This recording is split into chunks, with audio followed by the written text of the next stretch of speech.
Hi, my name is Jordan Kinchelow. This is Project 3 for Psychological Foundations for the MAT program for fall 2018. For this project, I chose to do a lesson plan. The title of this lesson plan would be The Life Cycle of a Butterfly. The audience for this lesson plan would be kindergarten to first grade ages in a general education classroom. The objective is that students will be able to identify and discuss the life cycle of a butterfly. Students will also be able to retell the life cycle and events from a story. The lesson would be first, I will introduce that we are going to be discussing the life cycle of a butterfly. I will tell students that from just a minute, we're going to stop and think. And I want them to think about anything they know about butterflies or the life cycle. And then after that time, I will show them the KWL chart. If this is kindergarten, I would, talk about what the KWL chart means. First grade has probably seen it. So I'll say, well, for the K, it's everything that we know about butterflies and the life cycle that they go through. So we will take that time to fill in different items in that column for K, that stuff that they know. Then I will explain to them that the W is for things that we want to know, things that we may find out from our book, things that we can research ourselves. So any questions that we want to have, that we want to know about butterflies. And so we will fill that in.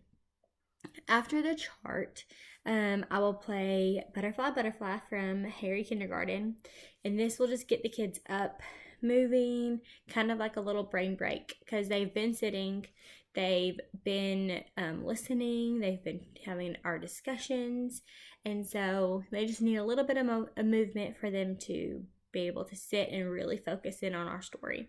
So we're going to do the Butterfly Butterfly. Then after that, we will read from caterpillar to butterfly. So after the book, we will go back to our chart. We will discuss things that we learned and see if we answered any of our questions. So that's just kind of going back and seeing if we've answered any of those questions, and just kind of have a class discussion over the book. After that, we'll start talking about questions that we didn't answer, and we will start a research kind of phase. And so on the computer, we will pull up real pictures of caterpillars and eggs and chrysalis and butterflies, and see the different types of stages of the life cycle, and answer any of the questions that we have not already answered. From our W column, we will go through and then just talk about everything we've learned and fill in our L part of our column. So at this point, we'll have everything filled out. What did we know before the lesson? What did we want to learn and know from the lesson? And then what did we learn at the end of everything? What's all the new stuff that we got? After that, we will talk about the importance of being able to retell events and retell stories, and being able to listen and learn from that. So we will break up into small groups that I've already pre-picked. Students will have paper, scissors, markers, etc., anything they need. And as a group, they will work together to make the different stages of the life cycle. And at the end of the time that they get, they will stand up and retell the story using their props, or just retell the life cycle using their props. As an assessment and an end of lesson thing, they will have a blank worksheet where they independently fill out the life cycle of the butterfly. So this will be able for me to see what they have retained from the lesson.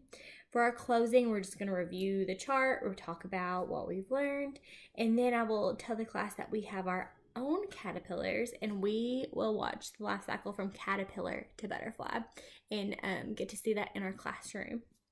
The connections for this lesson from the book were from chapter 8 on page 189, when it talked about social learning.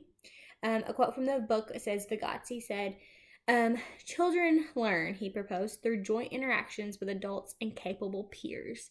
So throughout this whole lesson, we are discussing, they're having discussions with me, with their peers about what do they know, what do they want to know, what have we learned, and then they're having connections and conversations in the small groups with each other. Problem solving when they're making their props, when they're having to decide the different sequence of the life cycle and who's going to do what. And so there's lots of conversation, rich conversation, problem solving. So I tied this lesson back to social learning and just being a cooperative class. Thank you.